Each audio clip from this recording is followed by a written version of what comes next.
Hello, Exosage here on the Sage channel. I sleep, art, game, and eat. And today I'm not actually here to show off this ship as much as I am to show off my markers. Which actually aren't markers, they're thrusters. What I've gone ahead and done here is I've replaced the normal thruster model for large ships, small thrusters, with just a dead space marker. And I did so pretty simply by opening up the code and just changing the path to pull the normal engine or thruster model with a customized one of these markers that I've tilted on its side because the normal marker pointing up and down didn't exactly fit, so I've tilted it. And here you go, you can see it's pretty cool, and I'll go ahead and hop in this strange little demonstration ship with all its assortment of markers along the sides and go ahead and show you guys it in action. And by the way, in one of my videos recently, the doors got pointed out that I have the window in them. That's just another custom model edit I made. I rather sillily forgot to back up the original door model, so yeah, it's the actual normal door, it's just I've edited one of the doors. That's all. Anyway, here we go. I am now in my wonderfully visible cockpit, and I can go ahead and start moving the ship, and you'll see that the thrusters still work just as usual. Of course, they're going super slow because it's a pretty heavy ship and it's, you know, not able to get pushed along very fast. But the thing is, I can edit a few other things on this ship, so let me go ahead and try to make, you know, maybe these little bits of energy that are spewing out of the markers look maybe like a convergence event or something, maybe? So there we go, I've gone ahead and edited it, so now the flame is farther away from where it originally was. This is a setting if you were to look into your game files and under the cube blocks. If you wanted to do this yourself just to edit the flames, here's how you do it. There should be a thing up on screen right now that's showing where to go. So starting off at your desktop, go ahead to your computer, go to wherever you have program files installed, go to x86, then you're going to want to go to Steam apps. I'm doing a lot of this by just typing it in. It actually takes you straight to wherever you are typing in. Common, pressing enter. Then at this point you want to do Space Engineers. I've gone ahead and botched that, so let's just, there we go, Space Engineers. Content, then Data, and then you want to find something called Cube Blocks. And then once you got that open, you're going to want to do a Control F and look for Large Block, Small Thrust, and then press enter. Voila, it finds it right down here. And you could actually, if you want to make life a bit easier for you, if you're going to be going back and forth a bit, go ahead and click above this line here, the definitions XSI, thingamajig, type, blah blah blah. Go ahead and click above that. You can press enter once or twice there, and then go down at the bottom, you'll find another one of those lines. Above this one, click here, so it's after the slash definitions, press enter. That way this one's a bit separated for you. Sometimes it's ill-advised to actually have these spaces in here, but it doesn't seem to hurt anything for this. And now the things I'm going to be editing in the rest of the video are right here: flame scale, which makes the flame bigger or smaller. Movement coefficient, which actually causes the flame to be farther, its spawn point to be farther away or closer to the object. So if I set this to 0.2 or 0.2, it would be like inside the engine or marker, or if I set it to 4, it would be hovering pretty far away from it. And then we have our force magnitude here, which actually says just how powerful the engine is, so you can have it super powerful. And then of course I'm not editing these in the video, but if you want, you could set these to very low numbers. That way it wouldn't use any power at all, even when it's at maximum power right here. And this one, I could set that to 0 as well, and now when it's on idle, it wouldn't use any power either. But of course, why would you want to do that? This is all just for screwing around and creative anyway, right? Anyway, do with this information as you wish. So now if I was to go ahead and jump in the ship's controls, you can see that as soon as I get through my doors, there we go, and hop in here, you can see that the flames are now going to be a fair bit different. Now the ship's propulsion is actually should be exactly the same as it was a minute ago, except for now these flames are just itsy bitsy looking. I mean, they look like little tiny magical convergence events are somehow powering the ship, which is kind of insane, and we don't have any corpses here, so I don't know why they're exactly happening. So it's pretty dang cool. Let me go ahead and tweak this just a tiny bit more, see what else we can get. Alrighty, so I've gone ahead and upped the force magnitude from 100,000 to 1 million. I basically put another 0 on the end. So now if I was to use these, ship should be accelerating a little bit faster. Not that much faster, but definitely a little bit faster. And it's pretty funny, the idea of this ship accelerating as fast as it is actually, considering that it's got these itsy bitsy marker thrusters on it now. Let's take this to the extreme, shall we? We'll up this even more. Alrighty, so I've gone ahead and stuck another 0 on the end of that, so instead of 1 million, it's 10 million. Yeah, so if I go ahead and press W, well, we're actually moving pretty dang fast now. You can see this huge ship is actually handling just about like a small fighter. It's pretty dang insane, actually, and actually I like it in first person a lot. It's a lot of dang fun to be able to buzz around like this. It's pretty damn ridiculous, the idea that this huge ship is being flung about. Here we go, I'll turn on my UI so you can actually see the speed of us being moved about. Yeah, this is insanely impractical. Kind of nutty, actually, but it's a lot of fun to be able to just screw around like this. Never do this in a survival situation or even reasonably, because of course, little tiny marker engines should not be tossing you about in space this quickly. That's just silly. I love it though. Anyway, now I'm going to go ahead and tweak him just a tiny bit more to the ridiculous extreme, I think.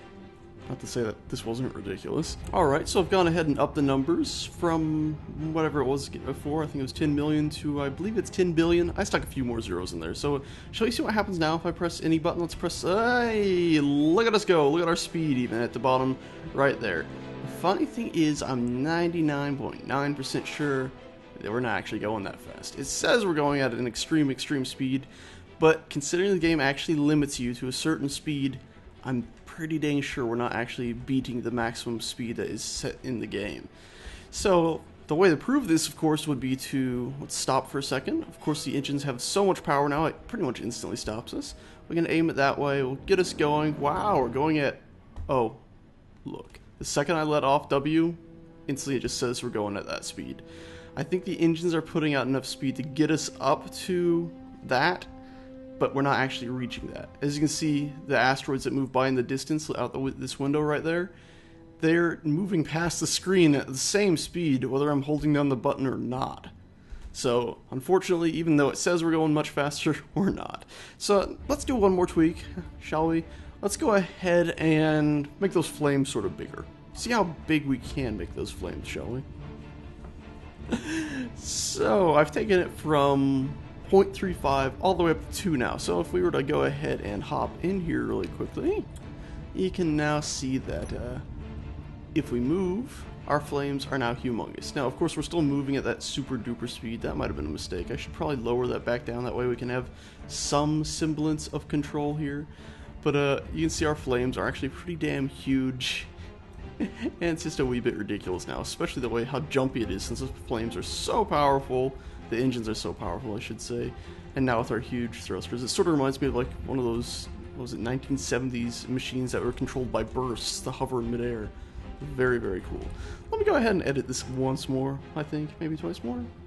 Alright, so I've gone ahead and done some silliness. I've upped the scale of these to 4 now, and I've gone ahead and down the energy back down to, well, the, what's it called, force of magnitude back down to just 10 million instead of the huge number. So we actually get some acceleration now instead of just instantly going at maximum speed.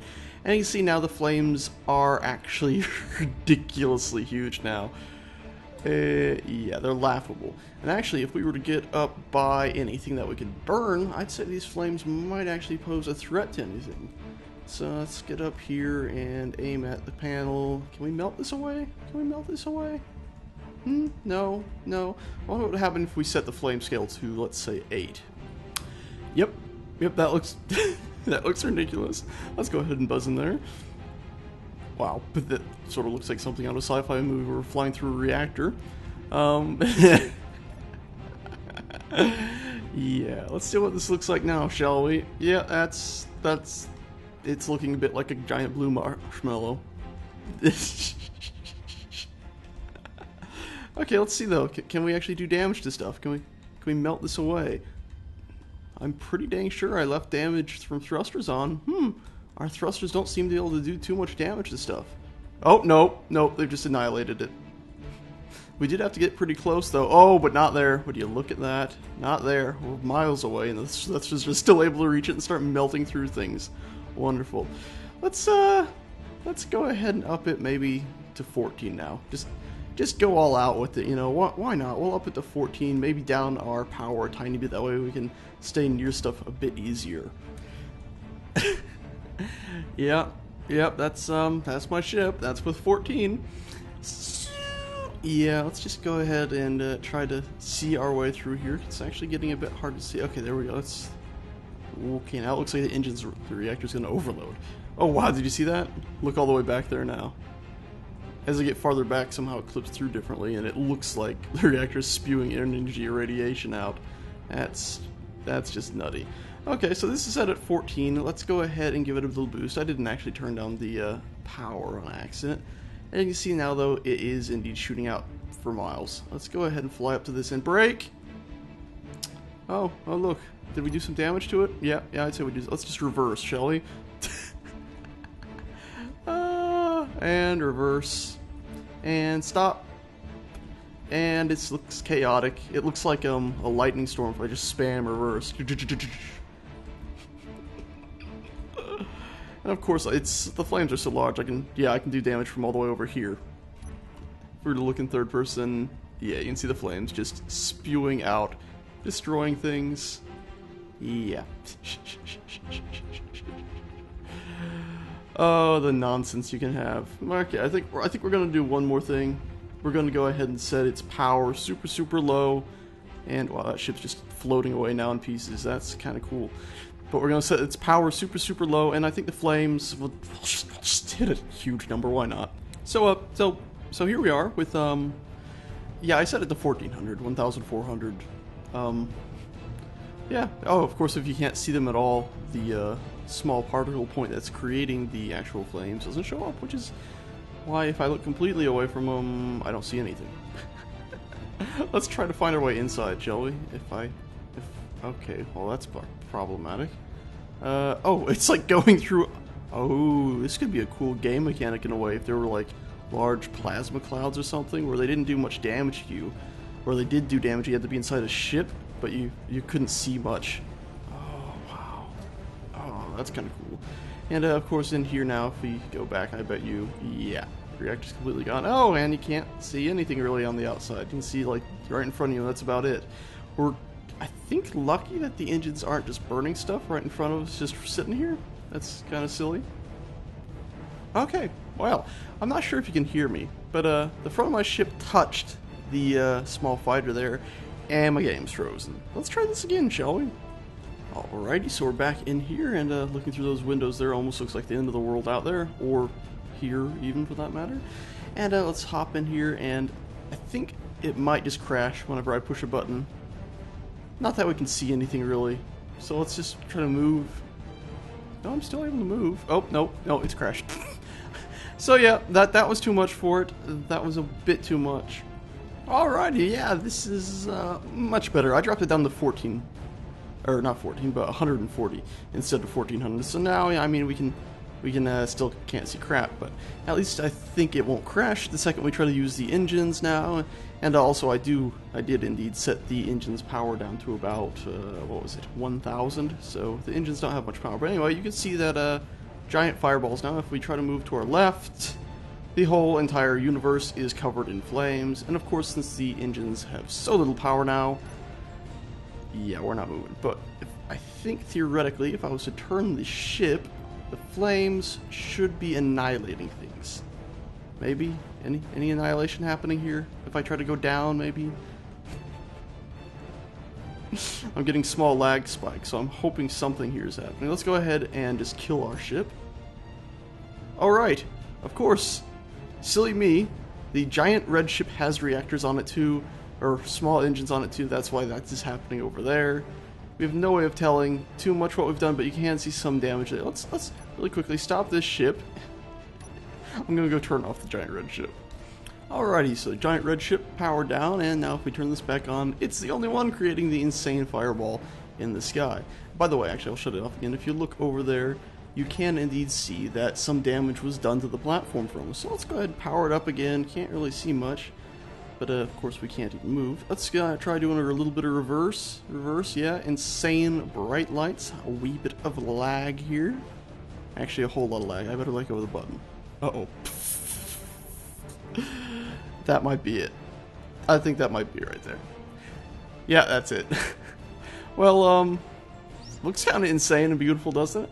Yeah, the dangers of messing around with some of the numbers in here. Oh, wait, we're back. We're back. Let me just instantly press it again. I don't seem to have damaged much. Let's try it on this platform. A little sparge there. Oh, yep, that just tore a hole right through it. Yeah, you can tell those flames are doing some serious damage now. I bet you this just hit the red ship. Yes, it did. It just burnt up the red ship. I'm just going to hold it for a second and move my mouse to the left. And when we unlag, I've released the button. Yep, it's put some holes over there. Yeah, that is something else.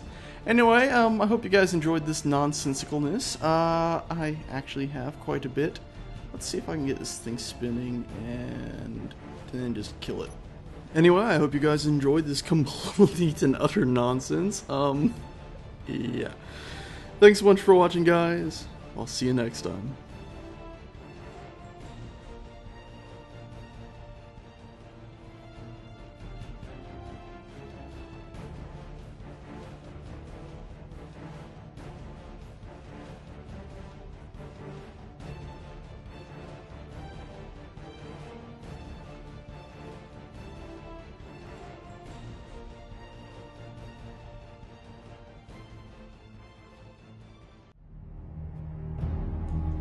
What are you still doing here? Do you think there's going to be something after the outro slate every time now? I mean, come on. That would be silly.